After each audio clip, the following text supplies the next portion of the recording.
একটি ছোট গ্রামে আয়শা, রুকাইয়া ও আলিফ নামে 3 ভাই বোন থাকে। তাদের মা খুব পরহেজগার মহিলা, বাবা সরকারি চাকুরিজীবী।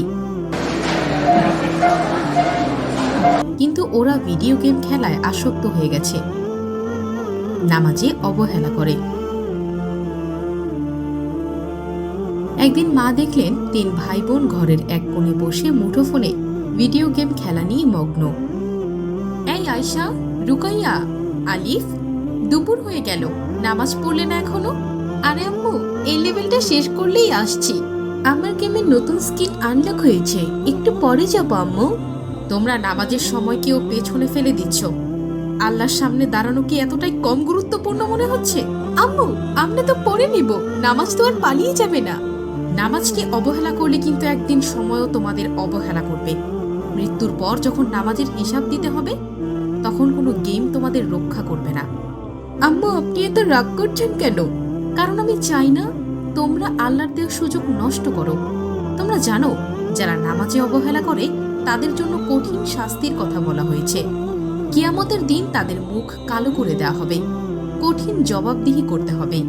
কিন্তু যারা 5 ওয়াক্ত নামাজ পড়ে তাদের জন্য জান্নাতের অসংখ্য নিয়ামত অপেক্ষা করছে। রাসূলুল্লাহ সাল্লাল্লাহু আলাইহি ওয়াসাল্লাম বলেছেন, নামাজ কিয়ামতের দিন বান্দার প্রথম হিসাব হবে। যদি তার নামাজ ঠিক থাকে তবে তার সমস্ত কাজ ঠিক থাকবে, আর যদি তার নামাজ নষ্ট হয় তবে তার সমস্ত কাজ নষ্ট হয়ে যাবে। তিরমিজি 413।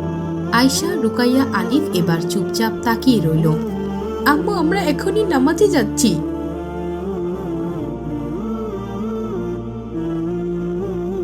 একদিন তাদের খালামণি ও খালুজান তাদের মেয়ে ফাতেমা তাদের বাসায় এলেন। তাদের মেয়ে ফাতেমা খুব নামাজি। তোমরা নামাজ পড়ো না কেন? নামাজ তো মুসলমানদের জন্য ফরজ। আমরা পড়ি, কিন্তু মাঝে মাঝে ভুলে যাই। নামাজে ভুলে গেলে তো কাজা করতে হয়, কিন্তু তোমরা তো গুরুত্বই দিচ্ছ না। পরদিন বাসায় এক বৃদ্ধা এলেন। তার গায়ে ছেঁড়া জামা দেখে ফাতেমার খুব মায়া হলো। আম্মা, আমরা কি ওনাকে একটা ভালো শাড়ি দিতে পারি? অবশ্যই, এটা অনেক সোয়াবের কাজ। ফাতেমা বৃদ্ধার হাতে শাড়ি তুলে দিল। তখনই আসরের ওয়াক্ত হয়ে গেল। চলুন আমরা সবাই মিলে নামাজ পড়ি। আমি ময়লা জামা পরে কিভাবে নামাজ পড়ব? মসজিদে সবাই এক কাতারে দাঁড়ায়, ধনী গরিবের কোনো ভেদাভেদ নেই। ইসলাম শান্তির ধর্ম। ফাতেমার উদারতা দেখে বৃদ্ধার চোখে পানি চলে আসলো।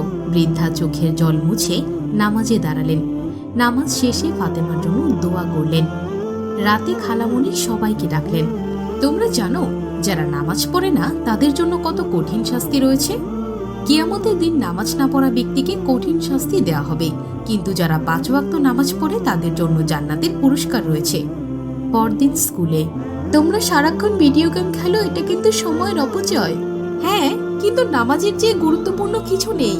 শিক্ষক হাসি মুখে বললেন।